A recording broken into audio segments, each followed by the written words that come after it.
에베소서 1장 16절부터 23절까지 말씀입니다. 저와 여러분이 한 절씩 교독하면서 읽겠습니다. 16절 제가 읽습니다. 내가 기도할 때에 기억하며 너희로 말미암아 감사하기를 그치지 아니하고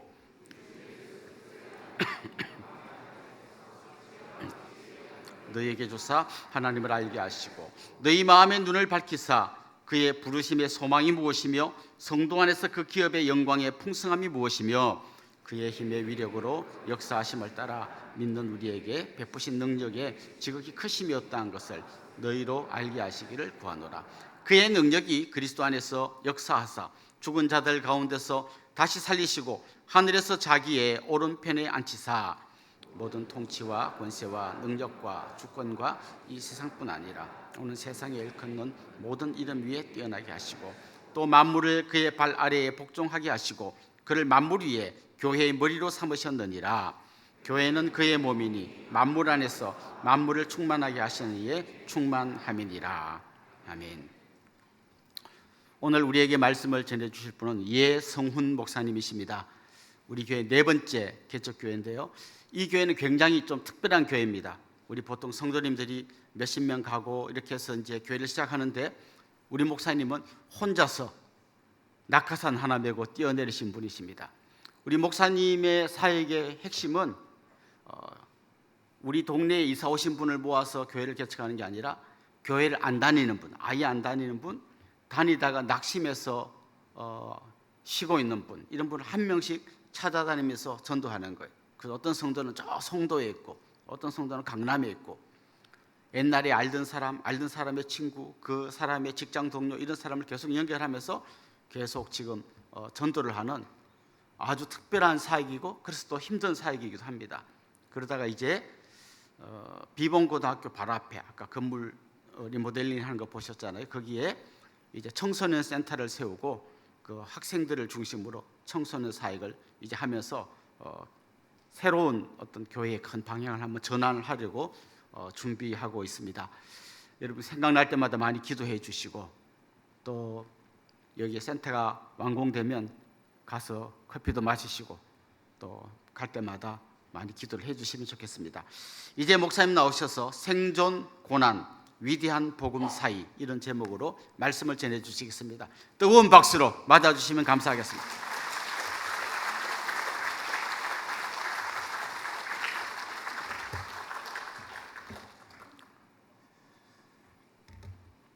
안녕하세요. 반갑습니다. 2021년도 은혜의 동산교회 민들레 홀씨처럼 복음 사역을 위해 비신자와 가난한 성도가 있는 세상으로 들어가서 전도하여 교회를 세우는 사역을 하고 있는 가스펠 센터 처치의 예성훈 목사라고 합니다. 저희 교회명이 조금 특이하다고 생각하실 텐데요, 저는 리디머 교회라고 뉴욕에서 팀 켈러 목사님께서 비신자들을 위한 그런 설교를 하시고 비신자들을 많이 전도하셔서 그분의 사역에 감동받아서 그분이 쓰신 센터 처치라는 책에다가 복음이라는 가스펠이라는 단어를 붙여서 교회 이름을 줬습니다. 소개받은 대로 저의 사역은 우리 분리 개척해 나가시는 형제 교회와는 다른 개척을 했습니다. 비신자 가나안 성도를 1대1로 전도해서 맨 땅에 헤딩하는 그런 교회를 했습니다. 코로나가 한창인 2021년도 모든 교회에 예배조차도 드릴 수가 없어서 온라인으로 예배가 전환되는 시기에 교회를 개척했습니다. 정말 무모하고 황당한 시도를 한다고 주변 분들이 만류하기도 했는데요, 가스펠 센터 처치는 온라인 교회로 교회를 개척을 시작했고 지금까지 온라인 교회로 운영되고 있습니다. 제가 여기 보니까 모르는 분들이 너무 많아서 짧게 한번 소개를 해드렸습니다. 저는 은혜의 동산 교회가 자랑스럽습니다. 은혜의 동산 교회가 교회를 분리 개척하는 스피릿을 가지고 5개 교회를 개척시켰고 6번째 분리 개척 중에 있는 걸로 알고 있습니다. 저는 은혜의 동산 교회가 1세기 안디옥 교회, 예루살렘 교회 그 위에 있는 안디옥 교회 같은 역할을 하고 있다고 생각합니다. 정말 소중하고 놀라운 사역을 하고 있는데요, 교회가 교회를 낳는 사역. 저는 은혜동산교회 성도님들과 집사님, 권사님들, 그리고 장로님들, 우리 이규현 목사님, 부교역자님들 모두 이 자리를 빌어서 진심으로 존경을 포하고 감사를 드립니다. 저는 이 가스펠 센터처치를 개척하기 전 C2CK에서 훈련을 받으면서 맨 땅에 헤딩하시는 그 수많은 개척교회 목사님을 만났는데, 그분들이 오랫동안 사역을 했음에도 성도가 많이 없는 것을 발견했습니다. 자립할 수준의 성도가 없다는 것이었습니다. 그분들께 제가 이렇게 홀로 개척을 한다 그러니까 그분들은 다 만류하셨습니다. 지금 시대는 1대1로 개척하는 실력이 검증되지 않으면 개척하지 마라, 힘들다, 다 이 말을 만나는 분마다 해주셨습니다. 저는 기도하면서 C2CK에서 뉴욕의 비신자에게 복음을 전하는 팀켈러 목사님을 소개받게 되었습니다. 그분의 비신자에 대한 탁월한 변증 설교가 정말 인상 깊었고, 어떻게 저렇게 비신자에게 복음을 정확하게 마음에 들게 전할 수 있을까, 그게 너무 궁금했습니다. 그래서 변증 설교를 배우는 가운데 이거 전도하려면 이게 설교가 아니라 대화로 바꿔야 될 텐데 라는 생각을 하고 팀켈러 목사님의 변증 설교를 복음 대화 형식으로 바꾸는 그런 작업을 하고 전도를 하기 시작했습니다. 내가 전도를 잘 하면 개척하는 거고, 안 하면 은혜동산교회에서 영원히 눌러 앉자 그런 생각으로 했습니다. 그래서 전도를 해보니까 되기 시작했습니다. 물론 좀 굉장히 고생스러운 과정이 있었는데요. 그래서 전도가 좀 잘 되고, 그래서 나는 할 수 있다, 희망을 가지고 딱 그 담임 목사님께 말씀드리고 시작하려고 했는데 코로나가 터진 것입니다. 그래도 저는 자신감이 넘쳤습니다. 그래서 온라인 교회로 개척하겠다고 말씀드리고 개척을 시작했습니다. 코로나 전 1대1 복음대화 전도 사역은 잘 되는 편이었는데, 막상 코로나가 터지고 사람들은 점점 만나는 것을 꺼려했습니다. 그래서 온라인 줌으로라도 한번 만나서 이분들을 전도해보자 해서 온라인 줌으로 사역을 했는데, 실제로 온라인은 좀 잘 안 됐어요. 왜냐하면 제가 하는 사역이 실제로 1대1로 만나서 밥도 사드리고 차도 사드리고 그분들과의 관계 맺음을 오랜 동안 하면서 복음을 전하는 거였는데, 그때와는 달리 도무지 만날 수가 없으니까, 그리고 온라인으로 맹숭맹숭하게 거기 차 알아서 따라 드시고 이렇게 얘기하면서 이게 좀 안 맞는 거예요. 그래서 전도가 잘 안 돼서 저는 지금 방향을 전환하자. 그래서 전도된 성도님들을 위한 양육 프로그램으로 전환해서 줌으로 어성경과 웨스트민스터 교리 공부 등 성경 공부를 또 열심히 시켰습니다. 코로나가 끝났습니다. 그런데 문제는 전도된 분들 중에서 온라인 예배가 아니라 대면 예배를 드리자는 요구가 생겨나기 시작한 겁니다. 하지만 저희 가스펠 센터 처치 재정 상황은 대면 예배를 위한 공간 임대를 할 수 있는 그런 상태가 아니었습니다. 비신자와 가난한 성도를 1대1로 전도하여 교회를 세우는 저의 사역은 재정을 사용하는 사역이지 모으는 사역이 아니었기 때문에 그렇습니다. 그것도 우리 은혜동산교회가 제가 파송할 때 모아주신 헌금을 가지고 사용하는 사역이었거든요. 제가 전도한 분들은 헌금을 하실 수 있는 형편의 분들이 많지 않았습니다. 왜냐하면 이분들은 제가 전도한 분들은 세 자로 요약할 수 있습니다. 환, 빚, 마. 환난 당한 자, 빚진 자, 마음이 원통한 자. 이분들이 저 목사를 처음 보는데 뭐 때문에 얘기를 들어주겠습니까? 보통 잘 나가는 분들은 저를 잘 안 만나주세요. 잘 나가는 분들을 저는 만나고 싶어서 그분들한테 줄을 대봤지만 그는 저 같은 목사님들 전혀 관심이 없었어요. 근데 이분들은 제 얘기를 들어주는 것이었습니다. 다들 삶의 깊은 굴곡이 있습니다. 대부분 이런 분들입니다. 사업에 실패하신 분들, 이혼하신 분들, 그리고 제가 남자만 전도했거든요. 여자를 만나기 좀 이렇게 단둘이 만나는 거를 좀 그렇지 않습니까? 그래서 남자만 전도했습니다. 그러다 보니까 이혼 위기에 있는 분들, 게임 중독, 알코올 중독 같은 그런 문제들이 있는 분들을 다 소개를 받은 것입니다. 주식 빚내서 주식 투자했는데 다 망한 분들. 이런 분들하고 대화를 하니까 주로 가서 사줘야 돼요. 맛있는 것도 사줘야 되고 또 차도 사줘야 되고 밥도 사줘야 되고 또 알코올 중독에 계신 분들은 보니까 술만 먹어. 집에 가보니까 반찬도 쌀도 없고, 그래서 그걸 또 다 사가지고 매일 계속 이렇게 대줘야 됐습니다. 한빈마에 처한 분들은 당장에 가정에 긴급한 재정이 빵꾸 나는 경우도 있었기 때문에 작은 금액이지만 도와드리기도 했습니다.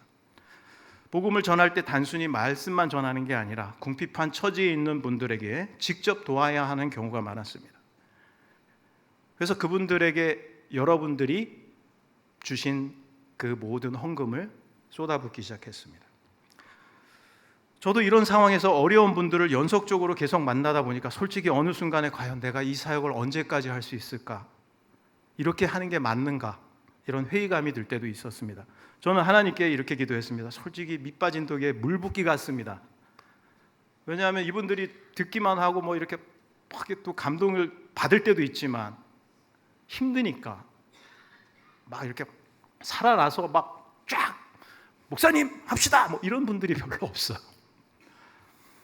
그래서 저는 이런 환경 속에서 그래 이 하는 데까지 한번 해보자 라고 하면서 온라인으로도 또 이 와중에 만나고 하는 급한 분들은 또 만나고자 하는 분도 계셨거든요. 그래서 어떻게든지 한 20명가량이 전도가 됐습니다. 그런데 코로나 이후에 문제가 생긴 것입니다. 그분들이 어느 정도 회복되니까 가족들을 챙기기 시작했고, 가족들을 챙기려다 보니까 우리 교회는 온라인 교회잖아요.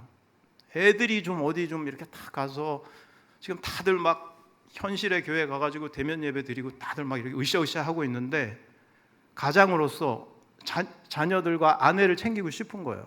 그러니까 주변 가까운 교회, 제가 전도한 사람들은 저랑 1시간에서 한 2시간씩 떨어져 있는 경기 일원, 저 평택, 오산, 저쪽 뭐 그리고 차가 좀 있으면 경제적인 상황에 대해서 차라도 좀 옛날엔 또 차를 다 굴리던 사람들인데 다들 그것도 안 되고 또 여기까지 오기가 화성이 제 사는 동네까지가 또 대중교통수단도 그렇게 좋지도 못하고 그러다 보니까 이분들의 그런 심령을 알게 됐습니다.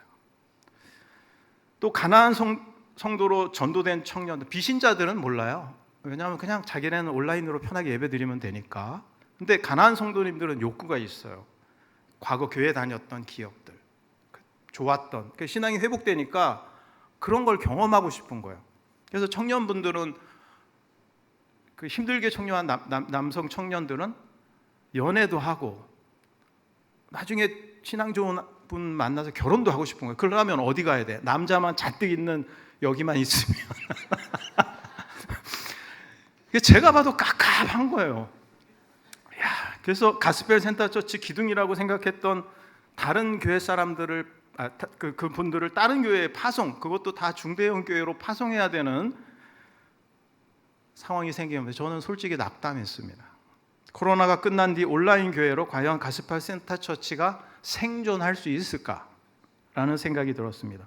저는 이것 때문에 되게 힘들어하는 즈음에 이규현 목사님께서 학교 앞 창고 리모델링을 제안해 주셨고, 청소년 사역과 네가 하는 사역을 좀 짬뽕해가지고 자립할 수 있는 걸 한번 토대를 만들어 보자라고 해주시고, 안산 동산교회 장로님으로부터 오는 후원금을 이렇게 딱 물꼬를 틀어서 저한테 좀 이렇게 수혜를 주셨습니다.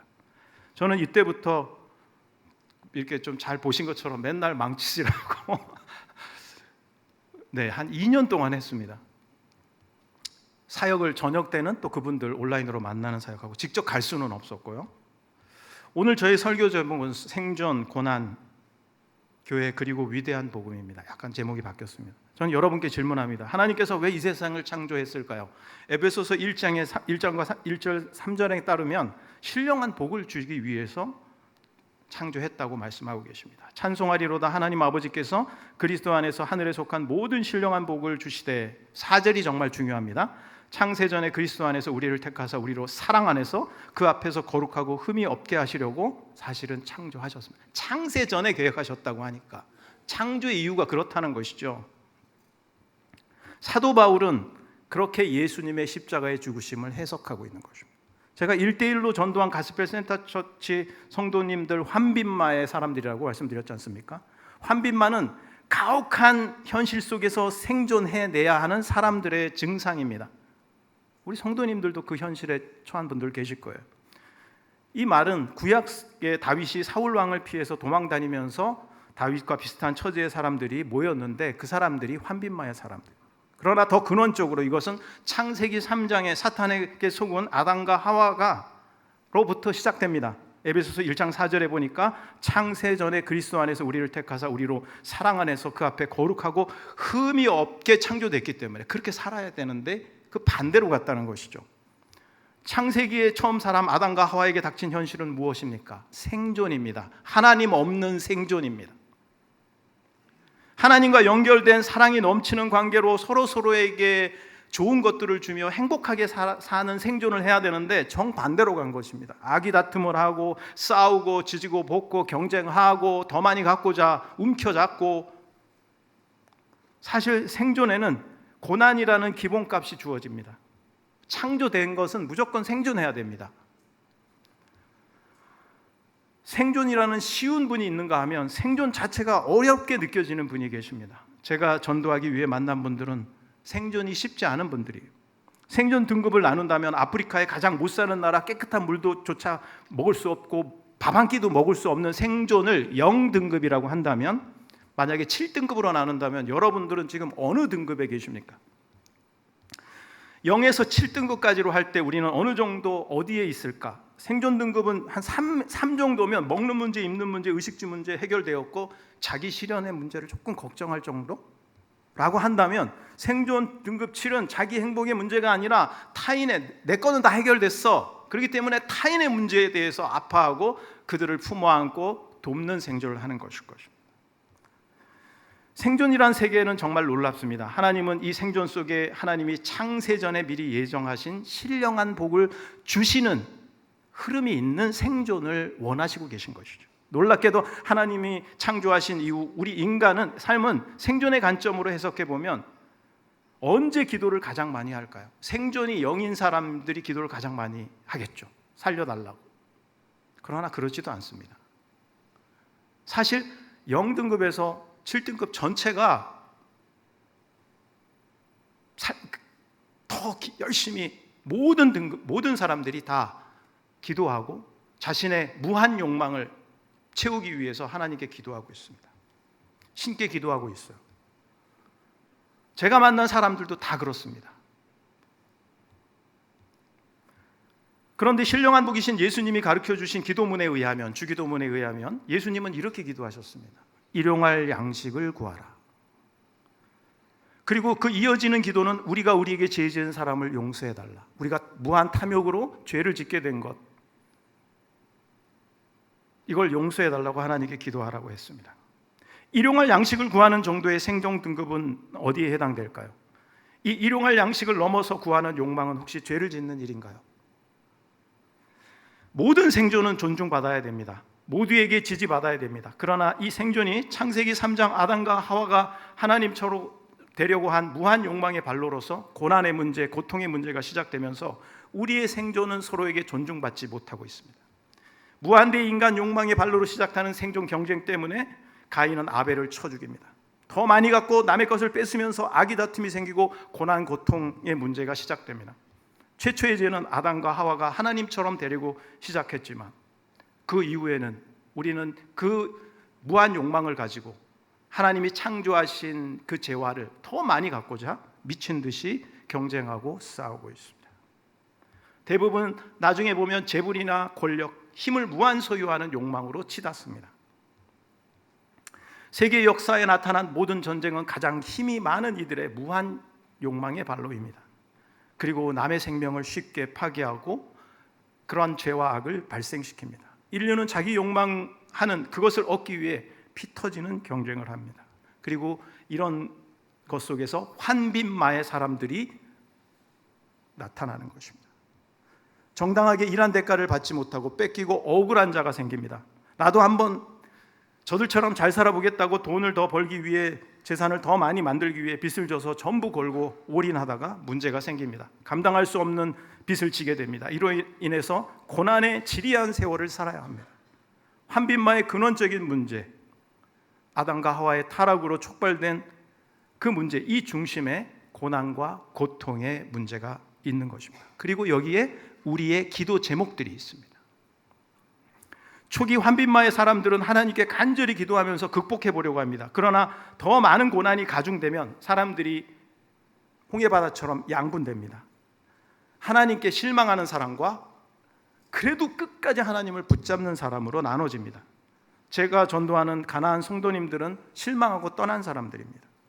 그분들을 전도하는 과정 중에 가장 많이 하는 질문이 하나님이 왜 나의 기도를 들어주지 않느냐는 거예요.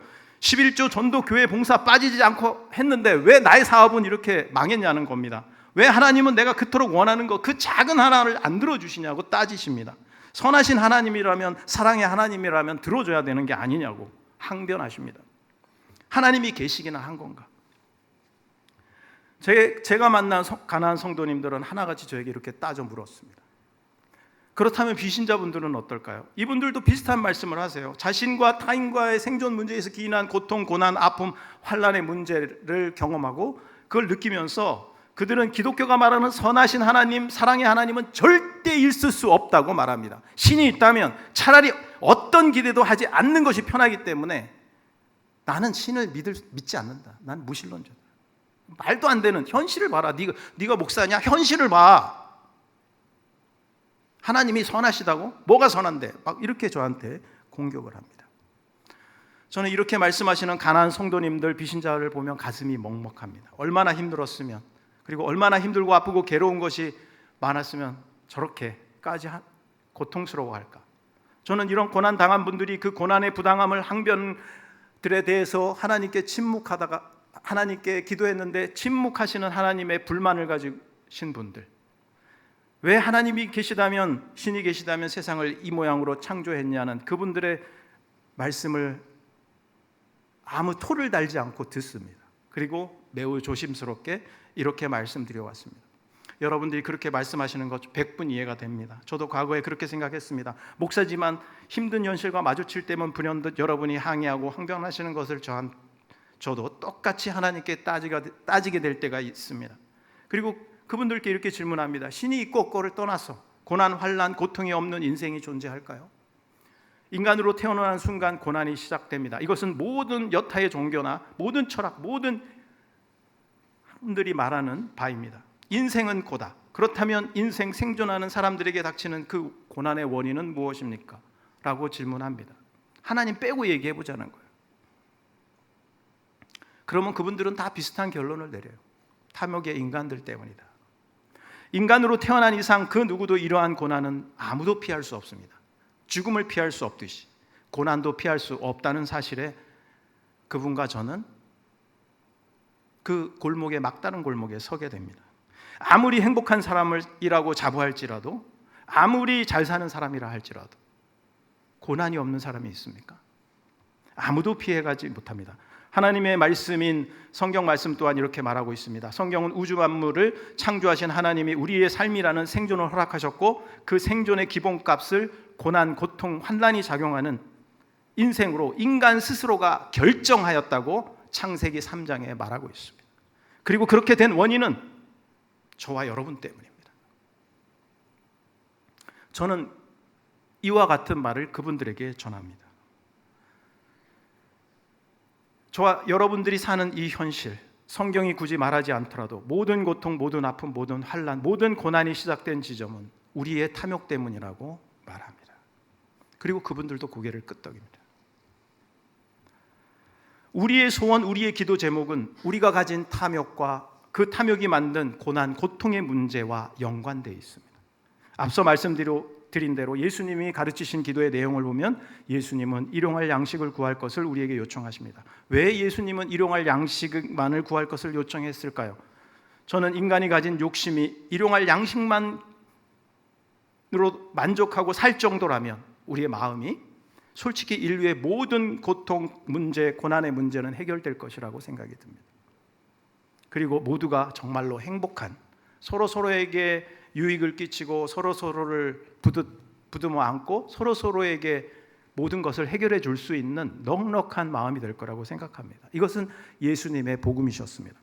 에베소서 사도 바울은 하나님의 창조는 원래 인간에게 고통과 고난을 주기 위해 창조한 것이 아니라고 선언합니다. 사도 바울은 에베소서를 통하여 예수님은 창세전에 우리에게 주시려고 예정된 모든 신령한 복의 실체라고 말하고 있는 것입니다. 하나님의 원래의 창조 방향은 하늘의 모든 신령한 복, 행복한 모든 것을 주기 위해 창조하였다고 말씀하고 있습니다.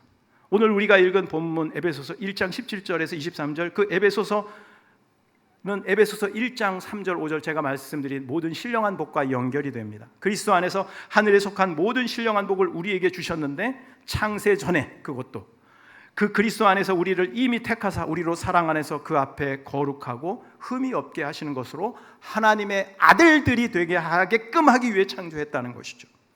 이것은 에베소서 1장 17절에 이렇게 해석이 됩니다. 우리 주 예수 그리스도의 하나님 영광의 아버지께서 지혜와 계시의 영을 너희에게 주사 하나님을 알게 하는 것이 가장 중요한 것이라고 말합니다. 이 세상에 창조된 인간이란 우리의 생존에서 가장 중요한 가치가 뭐냐면 바로 하나님을 아는 것입니다. 사도 바울이 얘기하고 있는 거예요. 우리의 생존의 이유는 하나님을 알아가도록 세팅된 거예요. 인간이 생존하는 그 생존의 이유를 창조주 하나님을 진실로 아는 것이라고 말하고 있고, 그것은 영원한 것으로 연결된다고 사도 바울은 말하고 있는 것입니다. 우리의 생존이 얼마나 잘 먹고 잘 사는지, 우리에게 무한 욕망을 가지고 하나님이 창조한 것을 소유하고 자기 것인 양 죽을 때까지 그것을 끌어모으고 살다 죽는 것이 아니라, 그러다가 타인을 속이고 뺏고 지지고 볶고 싸우다 환빈마의 인생들을 양상하고 모든 사람을 고통의 도가니로 몰아넣는 것이 아니라 예수 그리스도로 말미암아 사랑 안에서 거룩하게 되는 것, 서로 사랑하며 그들의 모든 것들을 껴안고 하나님의 형상을 닮은 하나님의 아들로 넉넉하게 모두를 품어 안는 것입니다.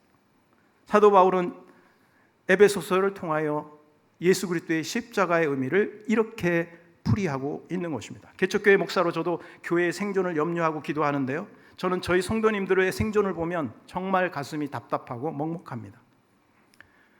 이분들도 당장의 생존의 문제로 아등바등 살고 있습니다. 그래서 헌금하지 말고 열심히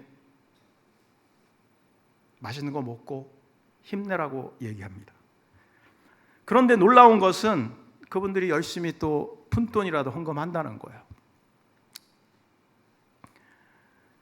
그런데 놀라운 것은 저와 여러분이, 우리 모두가 속한 우리의 교회의 현실을 보면 이렇게 생존에 쫓겨 힘들게 살아오고 있는 성도 한 분 한 분의 상황이 있음에도 분명한데, 세상과는 다른 생존을 하고 있는 것을 발견할 수 있습니다. 단적으로 은혜의 동산교회처럼 세상의 관점, 무한 욕망의 관점에서 보자면 정말 제정신이 아니에요.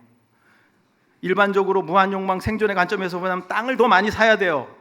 그리고 건물을 좀 멋지게 줘야 돼요. 막 의리의리하게 한 10,000명 단위로 올 수 있게 팍 줘가지고 성도들을 다 흡수해야 돼요. 안 그렇습니까? 왜 이렇게 사는데요? 오히려 반대로 가요. 목사님들에게 성도님을 데리고 나가라고 하고 황당합니다. 밖에서 보면 저게 뭐지? 한국 교회에서 전체 비율에서 이런 일들을 감행하는 교회가 많을까요? 적을까요? 솔직히 적습니다. 그런데 왜 이 놀라운 일을 하는 교회가 조금씩 늘어나고 있을까요? 교회 DNA라는 게 에베소서에 근거한 겁니다. 은혜의 동산교회에서 개척해 나간 형제들 교회가 앞으로 교회가 성장하면 그들도 은혜의 동산교회처럼 분리 개척해 줄 것을 믿습니다.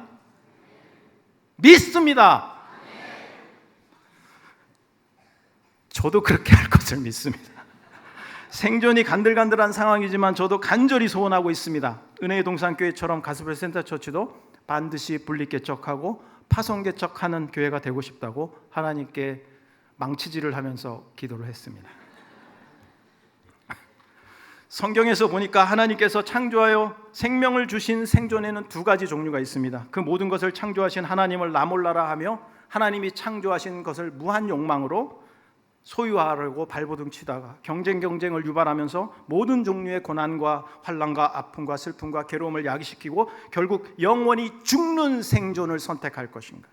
고난, 고통, 아픔, 슬픔 모든 것을 유발하는 지옥형 생존이 있고요, 오늘 에베소서가 말씀하는 대로 하늘에 속한 모든 신령한 복을 생존하는 기간 동안 실현하는 생존이 있습니다. 이것은 에베소서는 창조주 하나님을 아는 생존, 예수 그리스도 안에서 서로를 사랑함으로 거룩하게 되어지는 생존, 곧 하나님의 진정한 아들들이 되어지는 생존, 천국을 사는 생존, 영원히 사는 생존이라고 말하고 있습니다.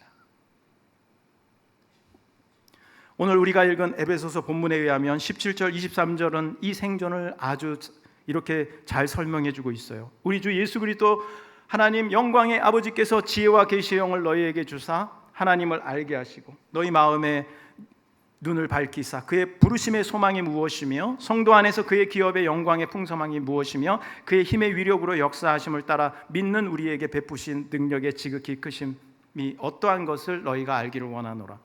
지금 에베소서에 이 말을 하시는 분은 감옥에 갇혀서 지금 아무것도 없는데 이 말을 하고 계시는 거예요.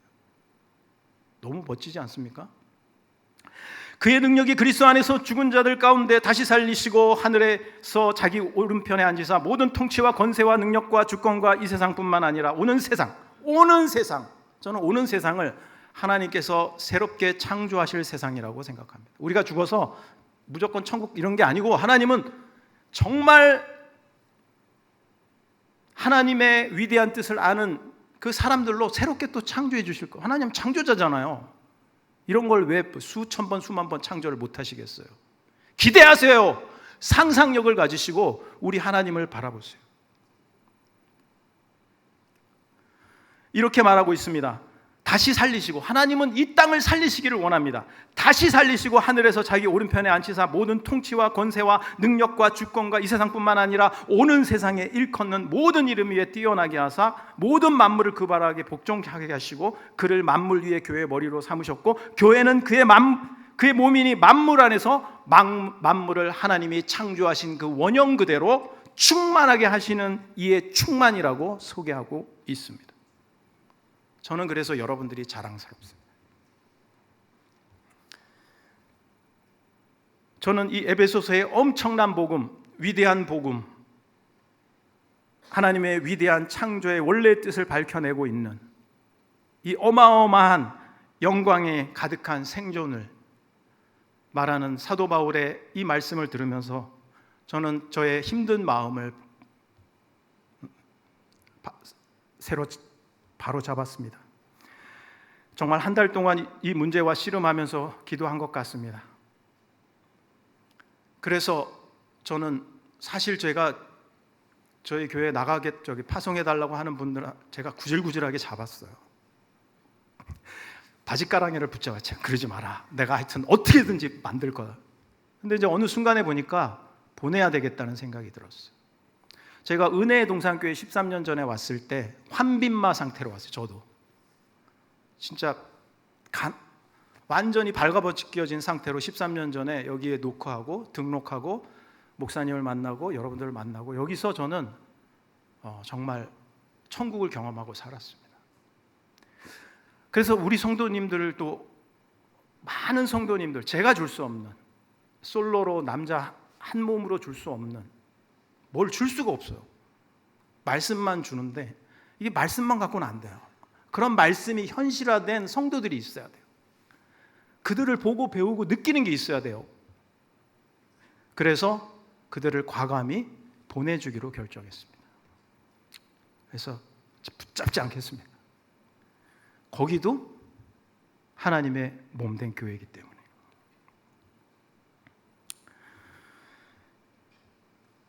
말씀을 마칠까 합니다. 에베소서 1장 23절 교회는 예수의 몸으로 만물 안에서 만물을 충만케 하시는 이의 충만함이라고 소개하고 있습니다. 저는 솔직히 은혜의 동산교회 성도님들을 통해서 현실적으로 이 말이 무엇인지를 현실적으로 배웠습니다. 저희 가스펠 센터 처치 교회가 충만하게 지금 개척한 지가 3년 6개월 7개월 지났는데도 음으로 양으로 저를 돕고 계세요. 저는 과연 나는 어떤 목회를 하고 있는가? 여러분들을 보면서 나는 도대체 무슨 욕망으로 어떤 생존을 하고 있는가? 저 자신에게 질문합니다. 내가 비신자와 가난한 성도를 왜 전도하는가? 목회적 욕망으로 큰 교회를 만들기 위해서 복음을 빙자해서 나의 은밀한 욕망을 채우기 위해 교회를 개척하는 것인가? 아니면 사도 바울의 말씀처럼 우리 주 예수 그리스도의 하나님 아버지의 영광이 그 지혜와 계시의 영이 우리 성도님들께 하나님을 알게 하고 하나님의 아들들로 성장해가는 그런 것을 꿈꾸면서 목회를 하고 있는가? 저에게 묻습니다. 브라이언 왈시라는 분이 쓴 제국과 천국에서 예수 그리스도의 위대한 복음이 작동하는 교회의 의미를 이렇게 말합니다. 교회는 협소한 의미의 친목단체나 정치단체가 아니다. 새로운 창조를 위한 새로운 인류가 만들어지는 곳이다. 우리의 옛사람이 탐욕으로 가득한 채로 창조주 하나님을 배제한 채 자기 탐욕의 제국에 충성과 우상 숭배에 젖어 있는 것에 반해서 그리스도 안에서 새 사람은 이 세상에서 하나님의 형상으로 다시 회복된 새로운 사람들인 것이다. 그래서 그 새로운 사람들은 그리스도 안에서 하나님의 피조물로, 문화의 형성자로, 하나님의 새로운 창조를 돕는 사역자로 온전히 모든 인간성을 회복시키는 자들이다. 거기에 교회가 있다. 기도하겠습니다.